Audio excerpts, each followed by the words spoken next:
আসসালামু আলাইকুম। এখন আপনারা দেখবেন সংবাদ শিরোনাম।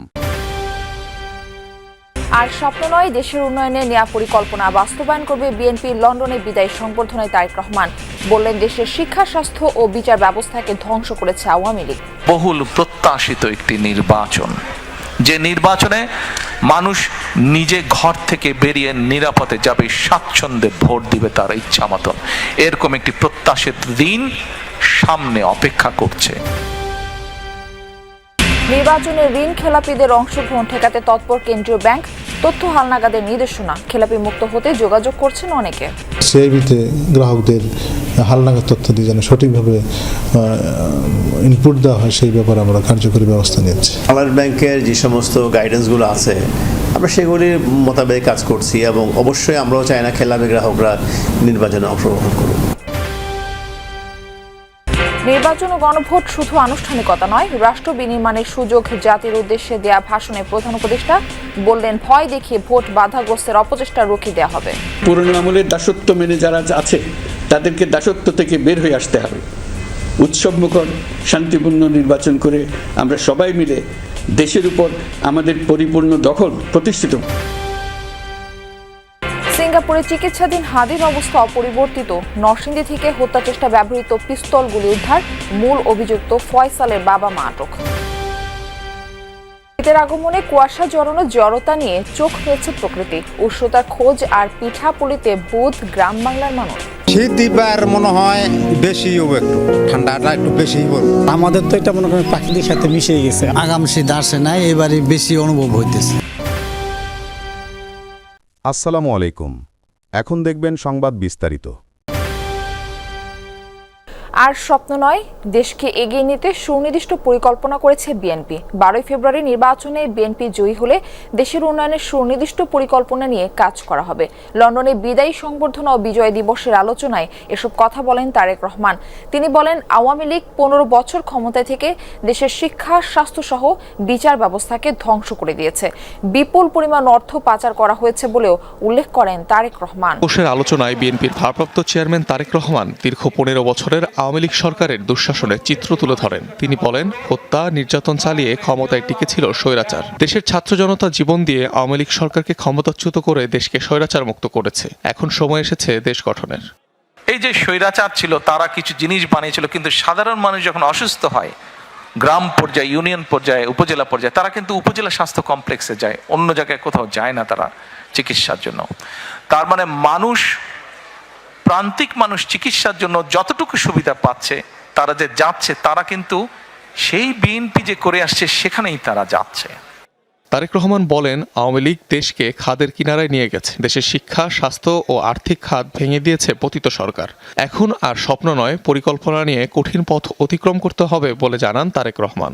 আমরা কোনো স্বপ্নের মধ্যে থাকতে চাই না। স্বপ্ন দেখতে দেখতে দেশ থেকে প্রতি বছর $16 বিলিয়ন পাচার হয়ে গিয়েছে। স্বপ্ন দেখতে দেখতে দেশের অর্থনৈতিক অবস্থা, দেশের শিক্ষা ব্যবস্থা, দেশের কৃষি ব্যবস্থা, দেশের রাস্তাঘাট, দেশের আইন আদালত, আইন শৃঙ্খলা সবকিছু ভেঙে চুরমার হয়ে গিয়েছে। ঋণ খেলাপিদের আসন্ন জাতীয় নির্বাচনে অংশ নেওয়া ঠেকাতে তৎপরতা বাড়িয়েছে বাংলাদেশ ব্যাংক। খেলাপি গ্রাহকদের তথ্য হালনাগাদে বাণিজ্যিক ব্যাংকগুলোকে নির্দেশনা দিয়েছে নিয়ন্ত্রক সংস্থা। সেই অনুযায়ী চলছে কার্যক্রম। বিশ্লেষকরা বলছেন, নৈতিকভাবেই কোনো ঋণ খেলাপির নির্বাচনে অংশ নেওয়ার সুযোগ থাকা উচিত নয়। তবে এবার ব্যাংকের ফি বা চার্জ বকেয়া থাকলে কেউ খেলাপি বিবেচিত হবে না। আর উইলফুল ডিফল্টার হোক বা ডিফল্টার হোক, তারা কেউ যাতে সংসদে আমাদের প্রতিনিধি হিসেবে আসতে না পারে, সেটা প্রতিহত করতে। এরই হিসাবে আমরা ব্যাংকগুলোকে নির্দেশনা দিয়েছি যে আপনারা সিআইবি রিপোর্টগুলো হালনাগাদ রাখবেন। কেউ যাতে সুবিধাও না পায়, কেউ যাতে প্রাপ্য সুবিধা থেকে বঞ্চিত না হয়। ব্যাংকাররা বলছেন, কেন্দ্রীয় ব্যাংকের নির্দেশনা মেনে ঋণের তথ্য হালনাগাদ করছেন তারা। নির্বাচনে অংশ নেওয়ার আশায় অনেকেই নিজেকে খেলাপি মুক্ত করতে যোগাযোগ করছেন ব্যাংকে। ঋণ পুনঃতফসিলের সুযোগও নিচ্ছেন কেউ কেউ। বাংলাদেশ ব্যাংকের যে সমস্ত গাইডেন্সগুলো আছে আমরা সেগুলির মোতাবেক কাজ করছি এবং অবশ্যই আমরাও চাই না খেলাপি গ্রাহকরা নির্বাচনে অংশগ্রহণ করুন। সো আমরা ওইভাবে বাংলাদেশ ব্যাংকের যা যা ইনস্ট্রাকশন আছে ইনস্ট্রাকশন অনুসারে আমরা কাজগুলো করছি। বাংলাদেশ ব্যাংকের সার্কুলার আছে এবং আমাদের যে ব্যাংকার সভা সেখানে ওই ব্যাপারে আলোচনা হয়েছে, মাননীয় গভর্নর স্যার নির্দেশ দিয়েছে এবং সেই অনুপাতে আমরাও আমাদের বোর্ডে এগুলো আলোচনা করেছি। যারা দেশ ছেড়ে পালিয়ে গেছে তারা বুঝে গেছে তরুণ যোদ্ধারা তাদের পুনরুত্থানের পথে ভীষণ রকম বাধা। জাতির উদ্দেশ্যে দেয়া ভাষণে এই মন্তব্য করেন প্রধান উপদেষ্টা ডক্টর মোহাম্মদ ইউনূস। বলেছেন, ভয় দেখিয়ে নির্বাচন বাধাগ্রস্ত করার অপচেষ্টা ব্যর্থ করে দেয়া হবে। রাষ্ট্র কাঠামো বিনির্মাণে সরকারের দেয়া নানা পদক্ষেপের কথা তুলে ধরেন তিনি।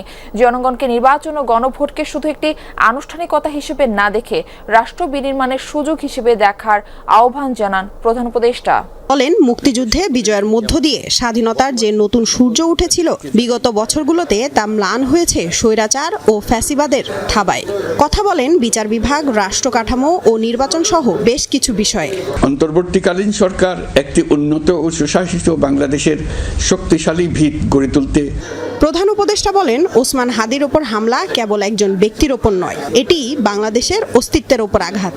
শরীফ ওসমান হাদির উপর সম্প্রতি যে হামলার ঘটনা ঘটেছে তা শুধু একজন ব্যক্তির উপর আঘাত নয়, এটি বাংলাদেশের অস্তিত্বের উপর আঘাত। যারা এই ষড়যন্ত্রে জড়িত তারা যেখানেই থাকুক না কেন তাদের কাউকে ছাড় দেওয়া হবে না।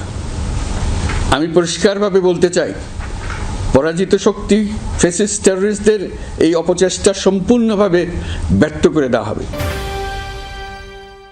ইনকিলাব মঞ্চের মুখপাত্র ওসমান হাদিকে হত্যা চেষ্টার ঘটনায় মূল অভিযুক্ত শুটার ফয়সাল করিমের বাবা হুমায়ুন কবির ও হাসি বেগমকে গ্রেপ্তার করেছে র্যাব। মঙ্গলবার মধ্যরাতে এক বিজ্ঞপ্তিতে র্যাব 10 জানায়, দক্ষিণ কেরানীগঞ্জের হাসনাবাদ হাউজিং এলাকা থেকে অভিযান পরিচালনা করে তাদের গ্রেফতার করা হয়। এদিকে অভিযুক্ত ফয়সালের শ্যালকের দেয়া তথ্যে হাদিকে গুলির ঘটনায় ব্যবহৃত অস্ত্র ও গোলাবারুদ নরসিংদী জেলার সদর থানার তরুয়ার বিল থেকে উদ্ধার করেছে র্যাব।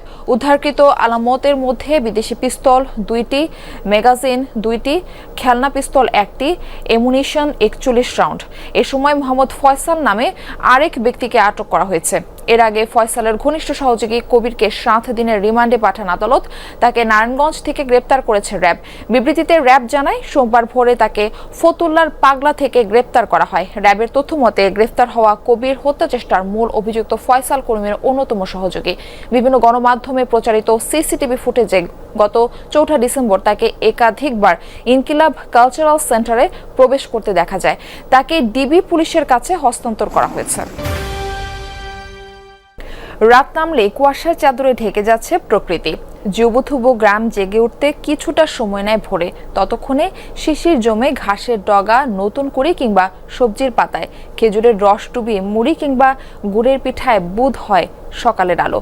গ্রামে গ্রামে আগুন পোহানো, জলাশয়ে পরিযায়ী পাখির রাজ্য, ঝুপ করে সন্ধ্যা নেমে যাওয়া হিমেল রাতের পূর্ণিমা জানিয়ে দিচ্ছে শীত নেমে গেছে পুরো মাত্রা। প্রকৃতি আড়মোড় ভাঙছে অলস সকালে, ঘুম ভাঙছে চিরায়ত গ্রাম বাংলা। ভোরের বাতাস মালুম দেয় শীতের।